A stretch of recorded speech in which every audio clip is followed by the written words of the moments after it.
e pluribus unum, out of many, one. Now, even as we speak, there are those who are preparing to divide us. Well, I say to them tonight, there is not a liberal America and a conservative America. There is the United States of America. There is not a black America and a white America and Latino America and Asian America. There's the United States of America.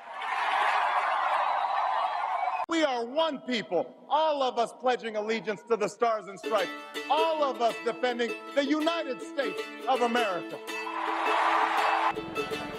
Ladies and gentlemen, next birthday of the United States of America.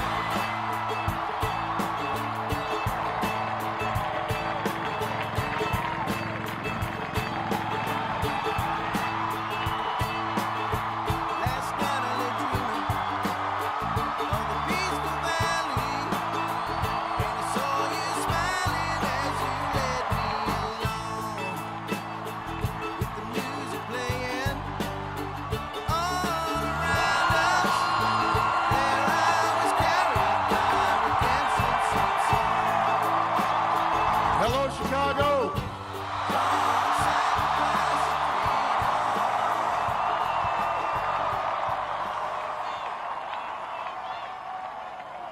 If there is anyone out there who still doubts that America is a place where all things are possible, who still wonders if the dream of our founders is alive in our time, who still questions the power of our democracy, tonight is your answer.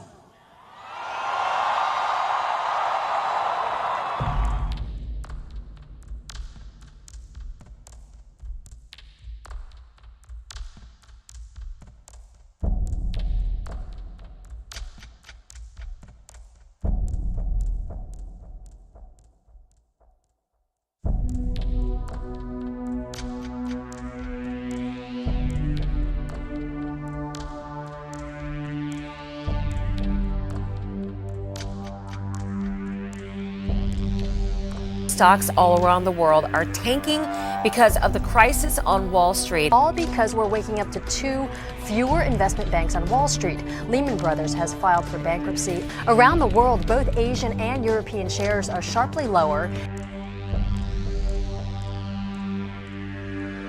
At one point, the market fell as if down a well over 700 points. Fundamentals of our economy are strong, but these are very, very difficult times. We learned today American workers were laid off the job last month in numbers not seen in over 3 decades. 533,000 workers were let go in November. Speaker, the President of the United States. Thank you. Thank you.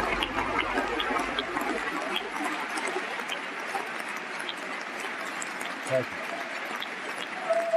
Thank you so much. Everyone, please have a seat. Thank you. Mr. Speaker, Mr. Vice President, members of Congress, and fellow Americans. Tonight, we meet at an urgent time for our country. At an urgent time for our country.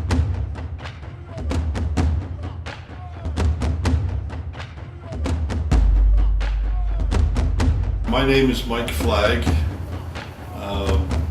I'm nearly 70. I'm a retired person. I, of course, became a Republican, which my father told me made me the 5th generation Republican. My name is Joyce Moore. I'm 57. I have always been a Democrat. I'm a liberal Democrat. I'm an activist liberal Democrat. Probably would be considered a social democrat if I were in Europe, but since I'm in this country and that social word is one of those words we always avoid like the plague, I don't use it, but it would describe me. My name is John Paczynski. I'm 50, and my political beliefs are I'm a independent constitutionalist libertarian. My name is Dan Robert Ernie. I'm 45 years old, and I'm a registered Republican and an American patriot. I'm Joshua Lennon. I'm 27 years old. My political beliefs lean liberal. My name is Lisa Beth Weber. I'll be 50 in, I think, a couple of months, and I'm excited about that. And my political beliefs, well, I am progressive. I'm a registered Democrat, although I've always just felt that if there were somebody else that I wanted to vote for, I certainly would. Justin Nordell. I'm 26 years old and I'm a registered Democrat. My name is Bobby Murphy. Real name is Barbara. I want to keep the record straight. I've been a realtor for 40 years next month in this little nice town of Feasterville, very diverse town, very nice town, Pennsylvania. And political beliefs are whoever is good, whoever is honest, and whoever's for the American people. That's my real belief. My name is Jim Bentz. I'm a professional chauffeur. Before that, I was into construction equipment, rentals and sales for over 30 years. My political beliefs tend to lean to the right, more conservative, more of a Reagan Republican style individual. My name is Sarah Quaynor. I am 40 years old, and I work as a health information technology consultant. I have my own little business that I've started. In terms of my political affiliation, I don't really have a party that I belong to. I'm Aisha Wilson. My background is laboratory science and real estate now. And I'm an independent thinker. So I guess I would say I'm a registered independent. My name's Hari Palaner. I'm 28 years old. I was an electrical engineer. I just graduated about a year ago and I changed careers. I'm now a business consultant. My political leanings are liberal. My name is Wendy Fewer. I'm a family physician. My political beliefs would probably, if you had to sum it up, be socially moderate to liberal and fiscally moderate to conservative. My name is Eric Allen, a Philadelphia firefighter, and I also have my own business. I'm not sure what my political views are. I really am against the two-party system.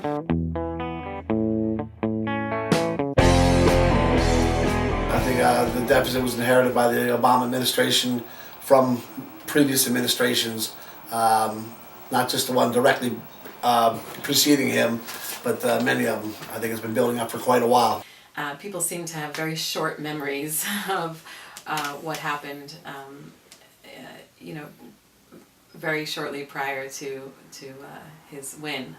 And I think it's important to remember those days. And now people, you hear often, oh, but he's had time. Well, you try to turn around a giant ship on a dime. We've basically had the biggest economic crisis since the Depression levied on us, and he's not a superhero. He's the president.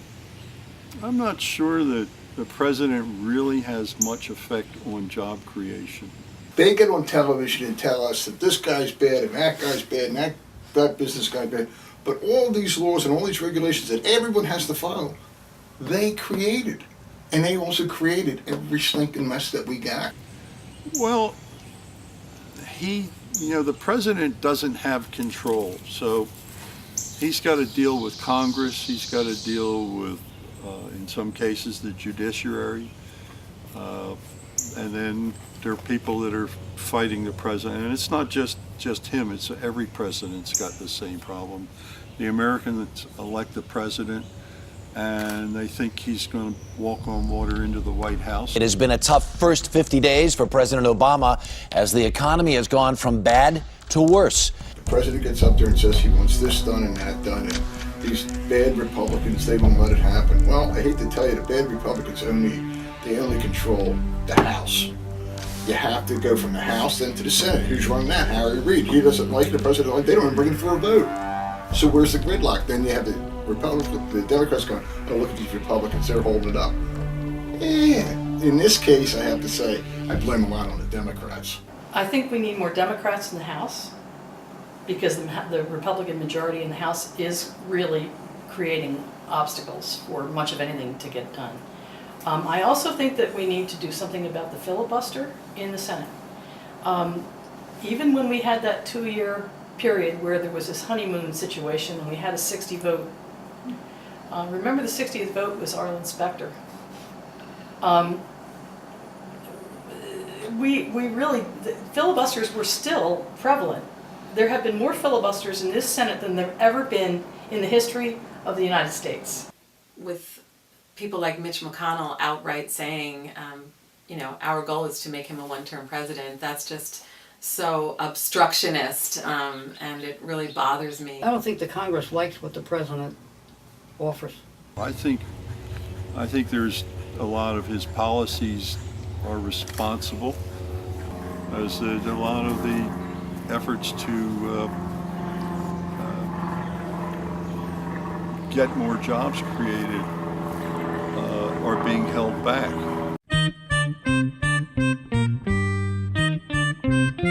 It seems like there has been analysis, like the government puts out analysis, CBO, I think, Congressional Budget Office, they put out analysis saying how many jobs have been created based on stimulus, and it seems like it has had a significant impact for the positive.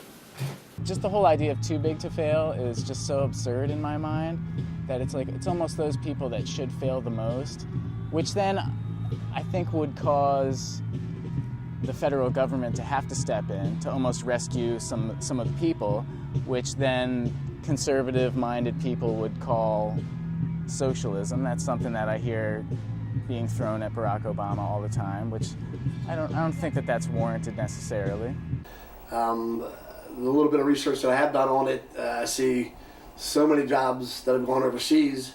I'm in the construction trade myself, and just a lot of the infrastructure money that the government put out there.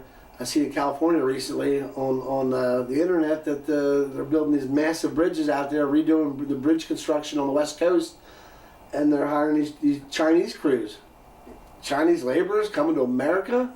And there are all these people that are unemployed out there. That's mind blowing to me. Fix America, keep our money here, and get our people working. When George W. Bush had an economic downturn to deal with in 2008, he passed a stimulus. When Ronald Reagan had an economic downturn to deal with in 1981, he passed a stimulus. When this new Democratic administration took over in the middle of a huge economic downturn in 2009, they did the same thing. They passed a stimulus. We've had a huge amount of money spent on stimulus. To some effect, it's clear that it has helped some. I don't know if the government can 100% pull the economy out of the gutter, right? I think the view of the average American, or those of us who are not in the big businesses, that businesses get a lot of advantages that the average American doesn't. Tax loopholes, tax breaks, a lot of influence in government, and I think that that's where many people in a libertarian party, for example, say cut out the government, because this is where there's this old boys club, and all the big businesses are talking to all the senators and the congressmen, and nobody has a voice, nobody else has a voice. However, I think that business should be supported. The way I'd like to see it supported is try to find ways to keep jobs here. I don't want a Band-Aid for a bullet wound. The bailouts, I really think that's what it was. I mean, they're getting them back on their feet, but they're not changing the way that they treat big businesses. They're not changing the structure of things, and that's really what I see as a problem. Is we're trying to hold on to a past structure and saying that it's a patriotic thing to do. The government should never gotten involved in a bailout. That is not the responsibility of the government. Secondly, he bailed out specific groups. If you were a bondholder, for instance, you lost everything. You lost all your money. That's not good. It worked. Whether it should have worked, I don't know. They basically, it was to me is basically the American government saying, you know what, we need to have a big automaker. We need to have big automakers in this economy because they provide for a lot of production. They provide for a lot of people's jobs, and I think in general, you don't want to have the government in the business of identifying which sectors of the economy they want to support and which sectors they don't want to support.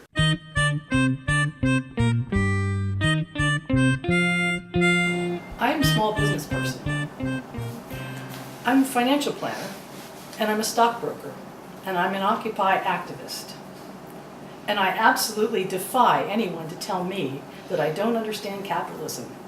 I work in the stock market every day, and I will not be put down in such a fashion. I am not naive. I understand that we have to have regulations like the Dodd-Frank law.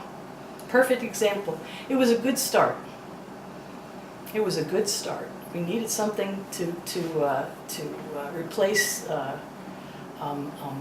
Glass-Steagall, which incidentally was revoked during Clinton's administration, not during a Republican administration, which needs to be, that's something that's people forget.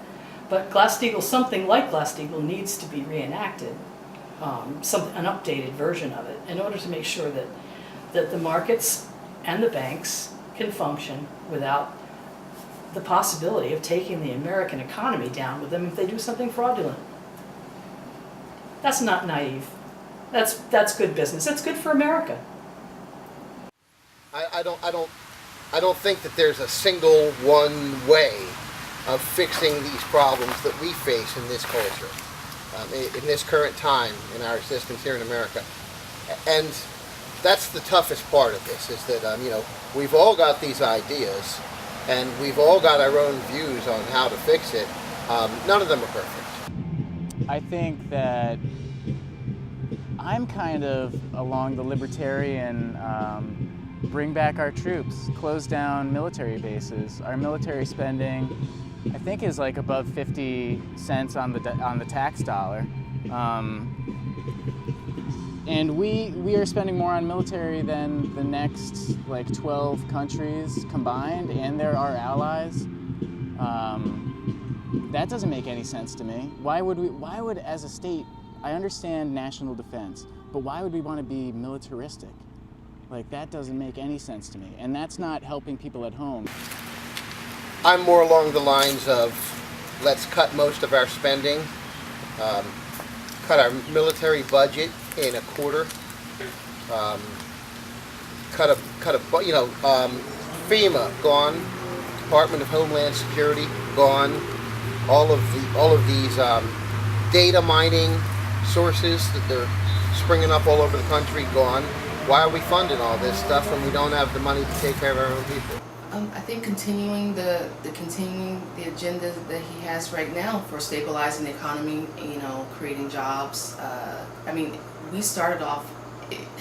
It was a, I think people, and myself, did not realize the depth to which he had to sort of bring us out of. Actually, I'm kind of on the fence. I'm a little undecided, Tom. At this point, I'm not happy with the Obama administration, and I'm not happy with my grand old party there. The Republicans haven't done anything to gain my support, honestly. I've heard Mr. Romney, some of his speeches over this past week especially. They're coming out and starting to fire at each other. We're getting close to November.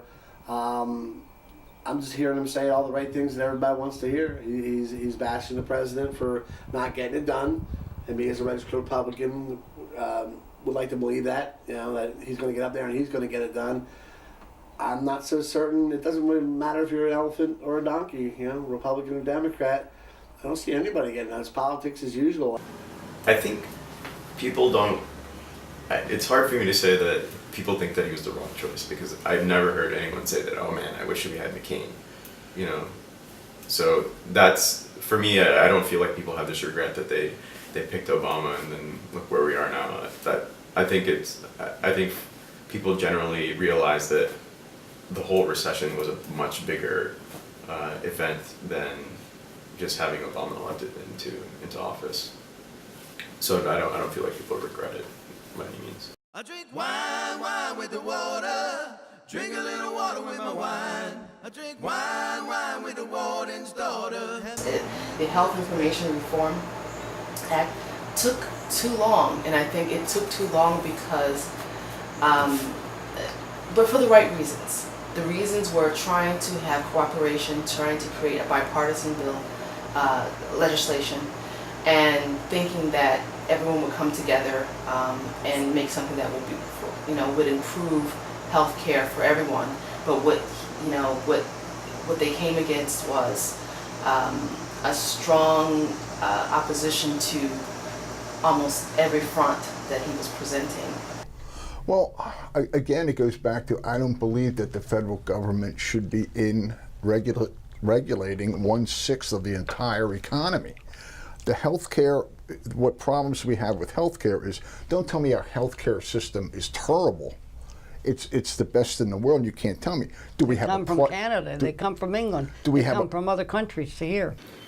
People forego health care because they can't get a job with benefits, and then when they come in to see me or they come to the emergency room, they're really sick, and it's a lot of money to help them get better. Or people suffer at their jobs because they'll lose their benefits if they leave. Mm-hmm. That is not the way to have health care work, and that's why this unfettered capitalism, I think, leads into these problems where people are stuck. They have nowhere to go. They have no other option. They can't improve their lives because they don't have the options in front of them. Do we have a pricing problem? We're escalating price? Sure. Can that be corrected? Let's work on that. But to take it, completely dismantle it, and have the government come in and basically run it, they can't run anything right. Health insurance companies are for-profit. You can't deliver appropriate health care when you're for-profit because you will deny treatments and testing and hospitalizations because you are answering to your shareholders quarterly and your board. And you will deny medications, and you'll tell people the treatments are experimental and deny them. And the tricky part of this, people will say, oh, well, you're not denying health care. Well, yes, you are, because that person can't pay for it. They can't pay, so you are denying them health care.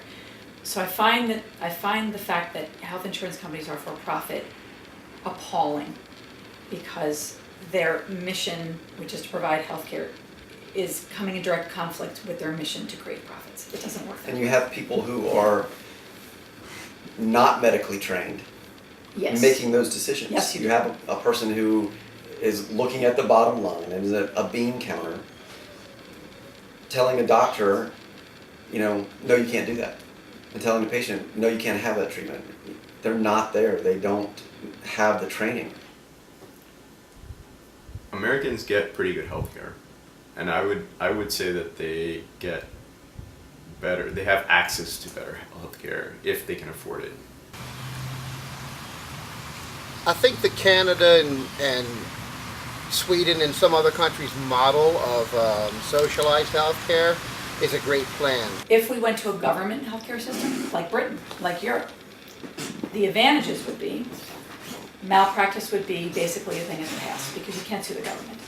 Doctors, especially primary care, would either have cheap or free medical school, so more doctors would want to go into primary care because we have such a shortage now. They'd want to. It would be worth their while to do it. And you'd have full access for everybody. Everybody would be covered, birth to death. Would there be some, I hate to use the word rationing, but would there be waiting? Would there be longer to get elective surgeries? Yeah, there would be. There would be. But then as primary care, we could work with people to get them healthier and work, rather than get their knee replaced, work on their weight, work on an exercise program. All that stuff would be covered because people would have access. So I think that could work. Not every doctor would. Oh, the healthcare bill I think is really good. I think it needs a lot of we need to look at where it's going and what it means in the future. They're going to go to a single payer option. You know it. That's what they wanted. They've said it, and that's what they want to go for. I don't want to have anything to do with anything the government is even remotely involved with. I guess the thing that it didn't accomplish was the single payer system.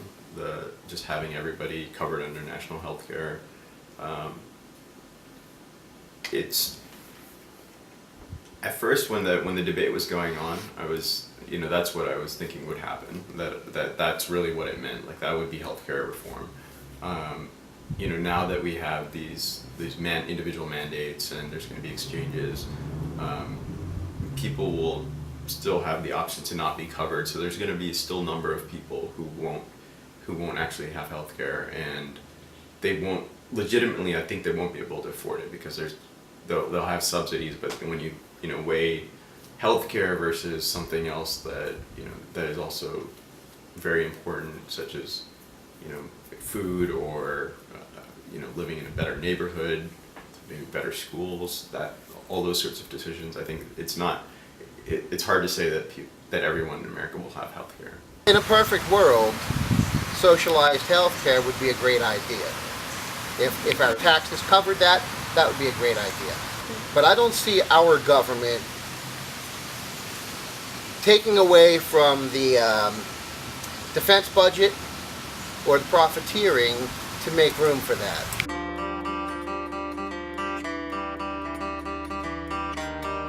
Mitt Romney was talking about healthcare in 2006, and it was almost virtually the exact script of the Affordable Health Care Act as far as a mandate.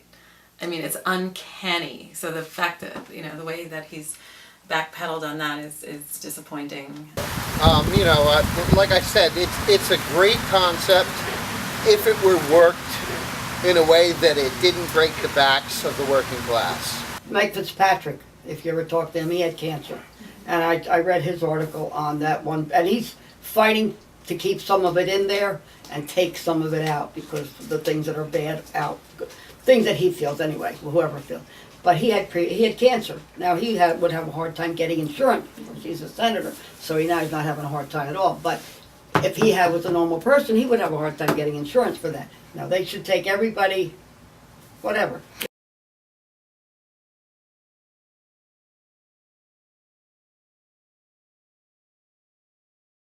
They still have this Cadillac plant, and so does their family that we're all paying for. Plus all the unions and everybody, they're all exempt. I mean, if you go right down to, how many companies are you said, 1,700 of them? There's 1,500, 16, it might be more, might be less, but it was that are exempt from this. I even think the McDonald's restaurant got an exemption. They're all getting exempt. It's amazing. They're doing everything and anything to get this thing pushed. So a little bit of people are going to pay for a lot of other people that are exempt, or the people that can't afford it. The illegals, that's another whole ballgame. I mean, they're getting free rides with this health care. They come over here, they work, they pocket their money, they take it back to their country, they don't pay any taxes. My taxes pay for their health care. Your taxes pay for their health care. And I think that sometimes, I think of this country is that when you have a small group of people having access to that Cadillac care is what it can be efficient. But when you start looking at the numbers of all the people in all this country having that type of care, will that efficiency decrease? Will we start looking at compromises in the level of care that we receive? And that's the only, if it's polished and if it's planned and it can be shown to be effective, I think it would be awesome. I think it would be great. And I think that, what is quality of life without health insurance or health care?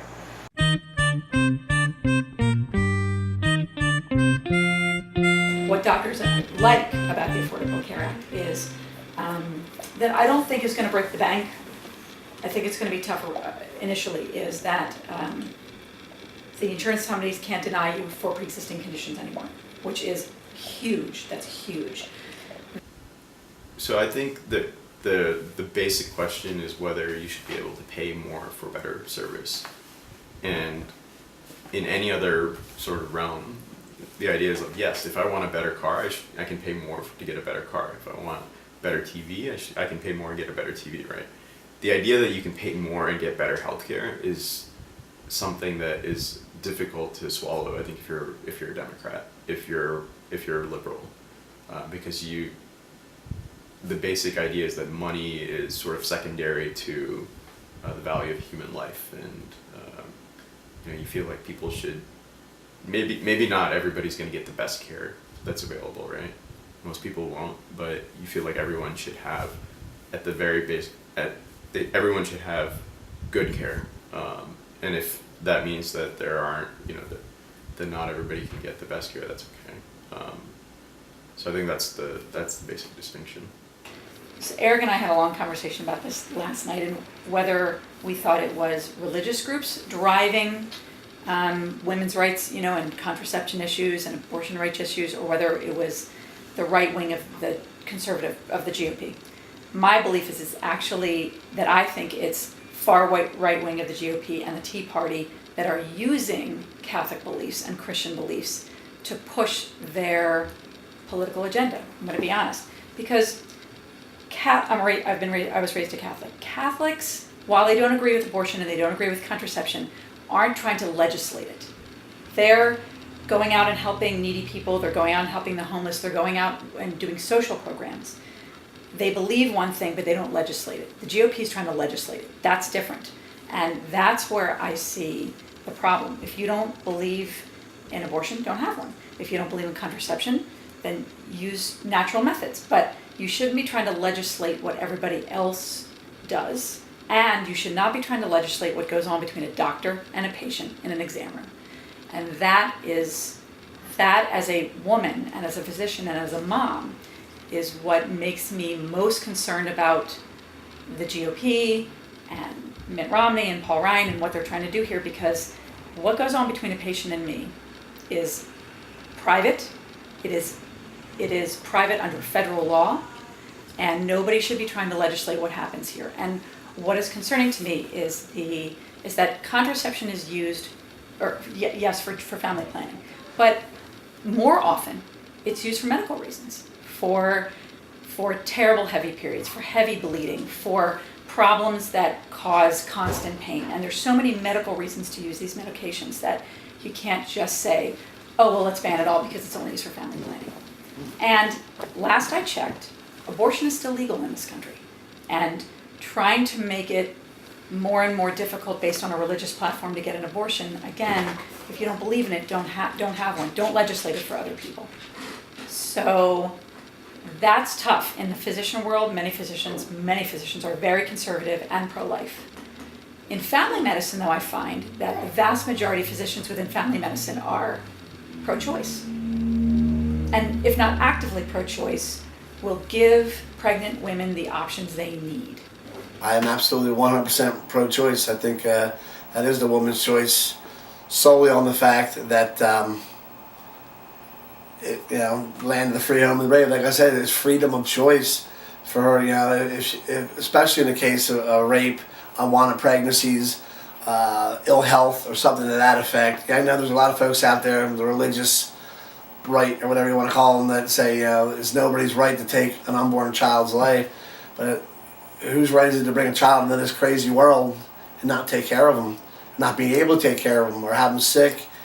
I know the Catholic Church and a lot of good folks. I'm a Christian, I'm a God-fearing Christian, but I think if you believe that far that it's God's choice, or God would not want you to take the life of that unborn child, then God would not put that thought or that reasoning in your head, or would not have conceived that child or help you conceive that child in the first place, especially in the case of incest and rape and all that nasty stuff. I think it's 100% the woman's choice to carry that child or not. Bottom line, that's just my voice. It's Independence Day. It's Independence Day. Should I go? Or should I stay? Everybody's just getting in everybody's way. Too much to the left, too much to the right. so far apart, no end in sight. Congress, the conservatives and the Tea Party, their focus is on not giving anyone anything. You know, it's if they had their way, I think they'd cut out all welfare, cut out all unemployment, and let the people go. You can't do that. And if people have money and spend it, the economy starts to grow. So one of the first things that all of the governments, the states, the locals, and the federal, they cut employment. They fired, or laid off tremendous numbers of people to save money. And of course, every one of those people were suddenly on unemployment at a subsistence or less level, and they're not spending any money. If they don't have money, they're not going to spend it. Fairness is one of those things that seemed to be critical to the whole Obama campaign, and it seemed, the Health Care Act is another example of fairness that I'm a licensed health insurance agent. And it got to the point when I simply couldn't sell health insurance because every health insurance company that I would work with were people that weren't trustworthy. They were people that would not take my clients' needs first. First time in my life being unemployed, it really hit home. I never even thought twice about what was on the books, so to speak, to help folks. It's the first time in my adult life. I'm 45 years old and I'm out of work, and it's scary. And so I am very much on the pulse of the November election to see what's going to come, see what kind of legislation. I hate being the guy there with my hand out. I wasn't raised that way, so I'm pounding the pavements every day. But now application, there's work out there. Don't get the Obama administration wrong. You look at the want ads today. There's jobs out there.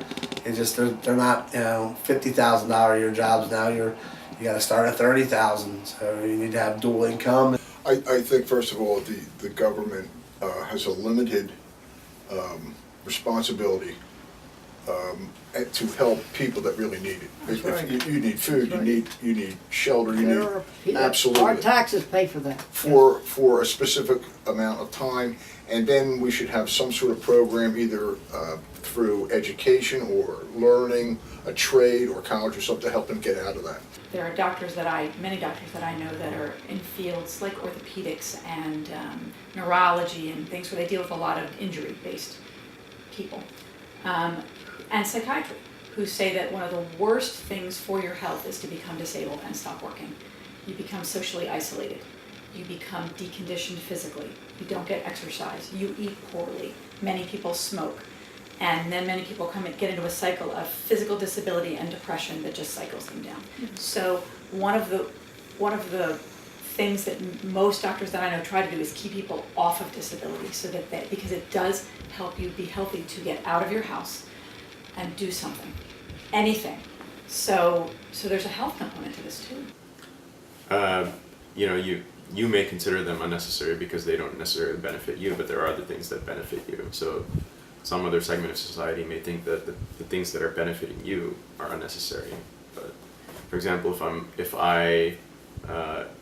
I'm a bike rider, I ride my bike everywhere. I may not think that it's necessary to have buses. So I might think it's unnecessary to fund huge bus projects and have bus lanes and that sort of thing. So, but there are lots of people who ride buses and they need that, So I don't think it's necessary. I don't think you can just say that just because it doesn't benefit me, we shouldn't be spending money on it. As a physician, I see a huge number of people who are gaming the system and living off welfare and are able-bodied and can work but choose not to. And as physicians, that makes all of us, that boils our blood a little bit. You see someone who's able-bodied, can work, come in for disability or welfare, they're smoking, they have a cell phone, they have a manicure, they have jewelry, and they clearly have money, yet they want you to fill out disability papers for something when it's very clear that they can work. That's the hard part, because there's so many people gaming the system. On the other hand, No one's taking our community property and giving it to the government. I mean, I think if you want to live on like $300 a month, then that makes you lazy. Then maybe it does, but I don't think most people want to live on $300 a month. So the concept that you're getting this like great life by having other people work for it is ridiculous. I think that it's really hard for people whose finances are right on the edge, who are living paycheck to paycheck, to go out and get a job because there aren't enough, I don't want to say subsidies, but there isn't enough help with daycare and job training and getting the right clothes for your job and transportation to your job. If those things, if there were more help with those things, I really believe that a lot of the people that I see who are on disability or welfare would get off of it. I really believe that. I think it's more of a big business, World Bank driven thing. No matter which party controls Capitol Hill and runs the United States of America, I think big business is the enemy. The little guy's getting buried. Blue corporate whores cater to one demographic of the corporate world, and the red corporate whores cater to another demographic of the corporate world. And what that leaves us with is nobody representing the American people. It's taxation without representation. Big business, I think, has a really bad rap a lot of times from the more liberal persons because it's become synonymous with the 1%. Whereas the fact of the matter is that if it weren't for big business, so many of the 99 wouldn't have jobs, wouldn't have careers, wouldn't have the ability to feed and support their families. I think some people think that having a flat tax rate would be the most fair thing, and to me that's not. It's logically it's the most fair thing, but I don't think it's the best thing for the society. Norway is one of the countries with the highest taxes, I think, at least in Europe. And they have these higher taxes in place so that they can have everyone, rich or poor, enjoys the benefits of having government cover education, health care, all these things that we have to dig into our pockets to have provided to us right now. And I don't believe that Norway is a country of liberals. To call anyone a socialist is putting them into a box that I don't think fits anymore. Are there socialist aspects, or do they take from socialism? Certainly, I think it's done across the board. I think that socialism is a fear word. I don't think, well, it's very clear that the vast majority of people who use the word socialist don't even know what it means. I want someone to get up there, speak for the little guy, and level the playing field. It just seems so out of whack anymore. It just hardly seems fair. What's the old saying? The rich get richer and the poor get poorer. There's no middle class anymore. Unfortunately, I was raised middle class, so kind of feeling all alone out here right now. I think the general sense is when you are part of the 99% and you know that your president is part of the 99%, that makes you feel hopeful, even if he hasn't always done what you'd hope he would do. I don't know about that. I'm definitely, one of the first questions you asked me, I said I was undecided, and I truly am. I carry that card for the GOP, but I don't know, I don't think I'm left, right anymore. I just think I'm in survival mode, trying to get by every day and do it right. So, come November, we'll see. Hopefully somebody steps up. I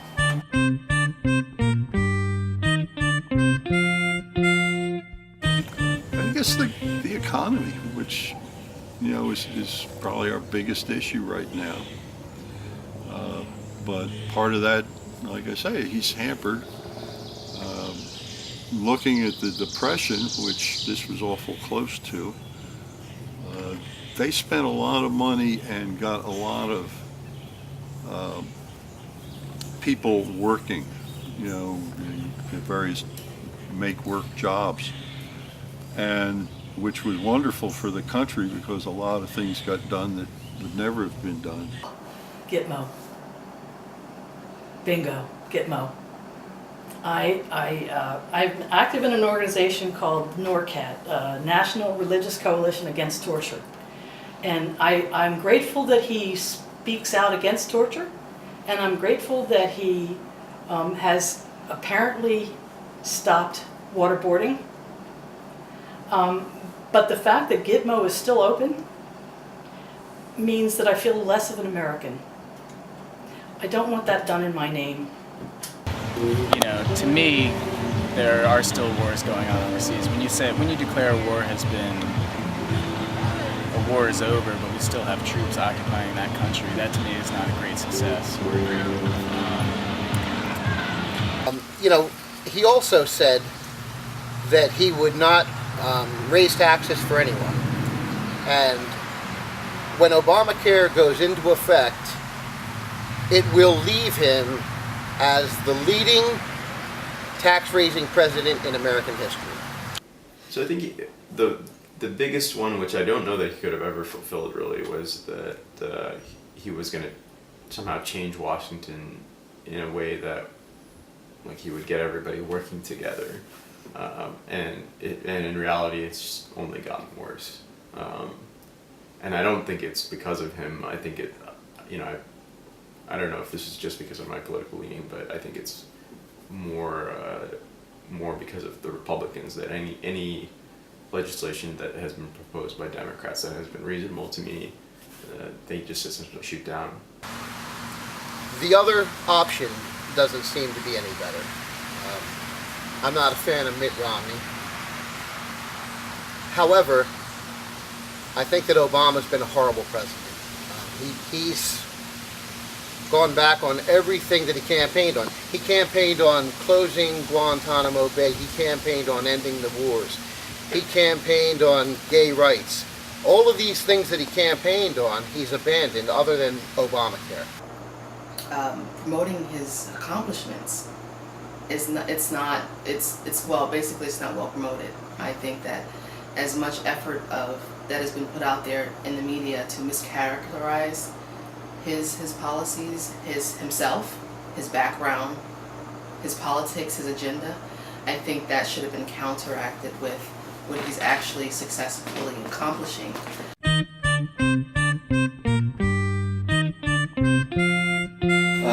I think getting us out of Iraq, getting us out of that war.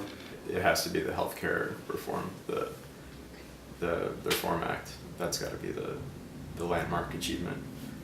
There's a lot of economic things that he delivered on which were amazing, but for me, as a woman physician in family medicine, the two biggest things that I think that he delivered on were pushing through the Violence Against Women Act and pushing for gay rights. So the Violence Against Women Act was almost derailed because the Republicans did not want to extend protections under that act to immigrants, illegal immigrants, and same-sex couples, which is of course appalling. So, but he got it pushed through anyway. They wanted to derail that entire act based on those two issues. So that was a huge accomplishment because we almost lost our safety net for women who are victims of domestic violence and rape and other kinds of violence. But he got it through. That's major for me. His pushing for gay rights, repealing Don't Ask, Don't Tell was another major issue that I think was a huge accomplishment of his. So I'm leaning toward the social stuff. I think there were other economic things that he accomplished that were outstanding as well. Obama has been a breath of fresh air. I really do think so. I think that his position to be a president who's trying to be bipartisan, to sort of involve everyone, adhere to different ideologies, is something that I just have not seen in politics in the past. And I think credit should be given where it's due. Mm-hmm. And he has been walking a tight line. He's been trying, and to criticize him for trying to do the ideal is not the right place to put your energy. Promote if the policy is not effective, the policy is not beneficial for society, speak on that, but don't criticize him for trying to unify the country. I mean, what do you want your president to do? Well, I think that I can answer the question in two different ways. The biggest accomplishments, I think, for the country probably was ending the war and bringing the troops home from Iraq. I think another, probably a close second, is the work on the healthcare reform? I think that it's a combination of all the achievements that he's, been able to get past. The Health Insurance Reform Act, the repeal of Don't Ask, Don't Tell, legislation on, bridging or narrowing the wage gap between men and women, clean energy. Legislation on clean energy. I think Obamacare, or the healthcare reform, the Democratic Party has been trying to get almost from the time of FDR. 60 years. I mean, it's been a long time, and he pulled it off.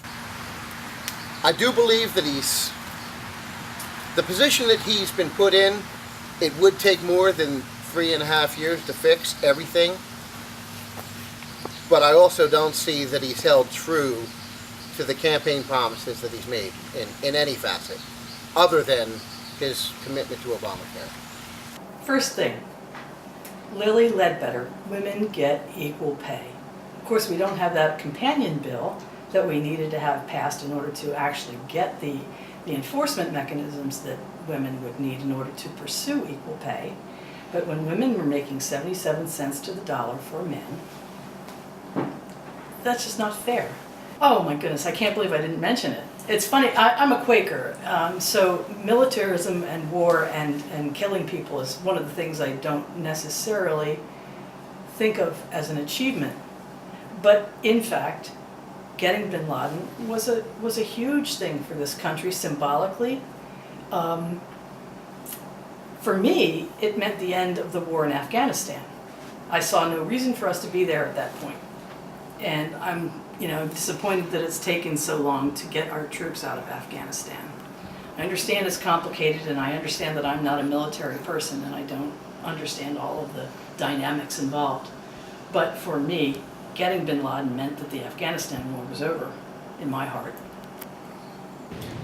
The biggest promise that Obama has delivered on to date is absolutely the Patient Protection and Affordable Care Act, lovingly referred to as Obamacare, because frankly, Obama cares about the United States. I mean, he cares about our citizens. He cares about the fact that there are millions of people in one of the largest, most powerful nations in the world who are living without health care and without the medical coverage and the ability to see any sort of care in the event of an illness.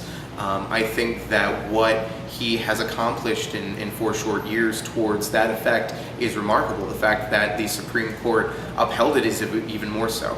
I think in general, he's managed to get a lot of smaller things done, and I think that's his biggest achievement. He's done a lot for the homosexual, especially with the military. He had the guts to go ahead and do it. We had been promised that before, and no one quite made it. We got saddled with Don't Ask, Don't Tell, which I think was perhaps a bigger disaster. He's now come out in support of gay marriage. That's something I just call marriage. Gays have the right to be just as miserable as the rest of us.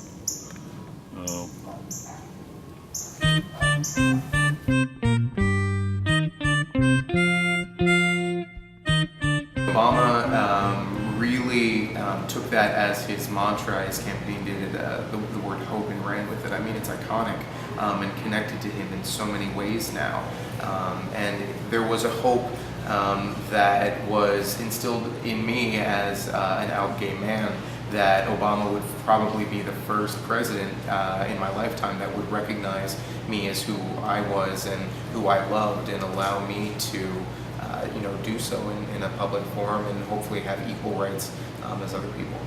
Was not a fan of his, like I said, registered Republican, was kind of led to believe, don't trust him, don't believe him. In the beginning, when I listened to the man speak, I believed he was sincere. I thought that the hope and change, just as eloquently as he spoke, I did believe in him. I thought, give the guy a fair shake, bring him in there. In hindsight, honestly, and this is from the heart, I think it was just politics, just blowing smoke. He said the right things at the right time to the right portion of America enough that he got them votes that he needed to get him in the presidency. I'm not going to go, excuse me, as hardcore. A lot of my radical friends would call him a liar, and there's a lot of Obama bashing going on. He still is the commander-in-chief of the United States of America, and I'm an American, so he's my president, whether I like him or not. You don't have to like your boss to work at your job, all right? And my job is being an American and being true to this country. But I think there was an air of deceit in the way he pushed the hope and change. I think actually one of the things I was really hopeful about was improved race relationships. I was involved and went to some of the Washington marches back in the 60s and did some sitting in and stuff at Girard College for one place where black kids were not allowed in. So I was looking forward to that. I actually, when he was elected, I was really happy. He's young, he's vibrant, he's the first black man, biracial man ever to get elected. I mean, it's a whole different change in the country that a man like that could get elected with the level of racism that was apparent in our country 40 years ago. I mean, it's outstanding. It's just amazing to me. I'll tell you what. In some ways, I think we're having a really hard time in this country, but I think that we're coming to a point in America where everybody's going to be forced to make some hard decisions, and I'm hopeful that things are going to get better. I also had pretty big hope that he was going to get a grasp on the economy, and we've had 4 years of Congress not doing anything. And it's even when he had a majority of Democrats, they really didn't do much. Well, I voted for Obama against Hillary Clinton because I thought we needed a change too. From the people that were there for so many years, I thought maybe he would be something different, something better for the people. But he didn't deliver a lot of good things that he was going to change, which is one problem that I had. So for the second election, I didn't vote for him the second time because he didn't give me enough information on what he was going to do. It's something that scares a lot of people because it doesn't necessarily match what they believe or what their bank accounts believe. But the fact of the matter is that the hope is still there. I think it's still strong because he has achieved so much in 4 years. Did he achieve everything that he wrote in on that tidal wave? Absolutely not. But the fact of the matter is, I think that if we allow him 4 more years, he's got the opportunity to, move forward. And I think what's been really good, and a lot of people that are of more conservative nature don't acknowledge, is the fact that he has been an incredible listener. He has been someone that absolutely has taken into account the needs and the wants of others besides himself, and besides his viewpoints, and besides his direct connections and constituents and funders. He's kind of listening to what's going on the floor of the House. He's listening to what people are saying out there in public, and he's taking it with him when he moves forward. And so I think that the hope is still there. It meant giving hundreds and hundreds of hours of my volunteer time to work on his campaign, working on voter identification, voter registration, get out the vote, calling people, driving people to the polls. I was hook, line, and sinker, absolutely, completely hoping that he would do exactly what I thought he would do. The idea of our having a president who was not white was thrilling. The idea of our having a president who was well educated and well spoken seemed, especially after George Bush, a particularly refreshing thought. And I was willing to do just about anything. I even contributed to his campaign, and in my income level, my campaign contributions are fairly meager, but I gave an awful lot of my time. I think he's a wonderful speaker. And I think he wooed a lot of the people that would not have previously have voted. I think he's very intelligent in his choice of words, and I think the hope he brought forth turned a lot of people out to the polls. I mean, the fact of the matter is, at this point, Mitt Romney is the other candidate. I mean, we basically have a choice between, Barack Obama, who, while he was not able to achieve all of the lofty goals that he set forward for himself through that campaign on that tidal wave he rode in on of hope, I genuinely think that he has the capacity to do so much more than Mitt Romney does. I don't feel as if he has the needs and desires of the country as a whole in his purview. I genuinely don't think he has the capacity to do so. I think it's an unfortunate truth as someone that doesn't live like the rest of us. I think the thing I'm most hopeful for is that I honestly don't think Obama's going to get reelected, which I'd like to see. But I think what I am hopeful for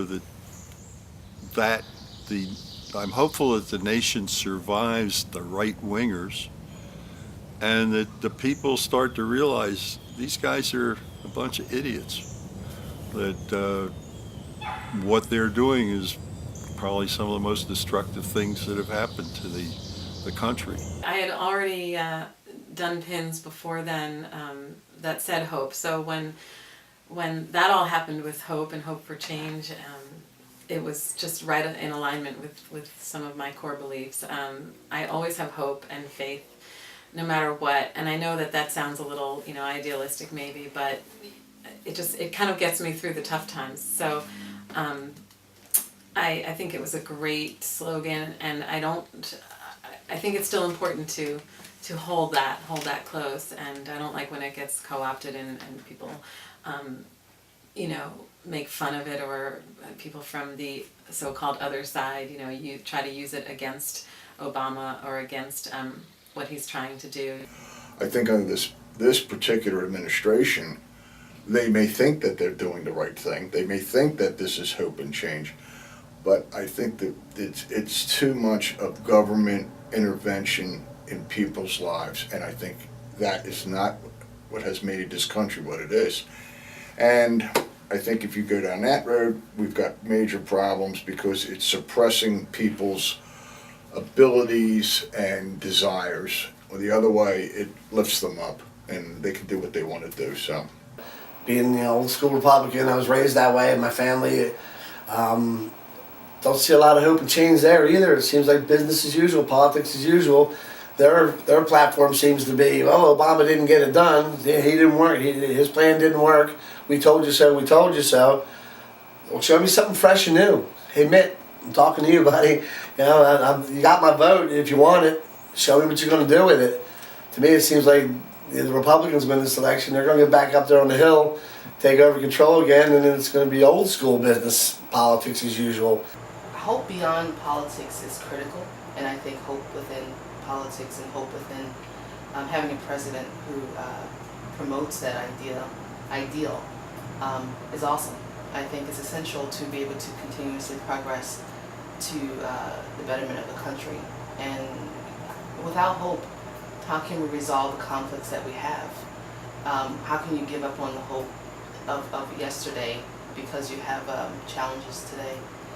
I remember going to France right after the election and just seeing the reaction of the French people to the news that he had been elected president, and they were sort of overjoyed. And it had been a while since I could remember the U.S. having that kind of getting that kind of reaction from people internationally. During the campaign, it was almost as though I was trying to put forward my brother to be elected. I really became extremely passionately mind, body, and soul involved in the election campaign and working as a volunteer to get Obama elected. So I was extremely happy, let's say, when our efforts came to pass and he actually was elected president.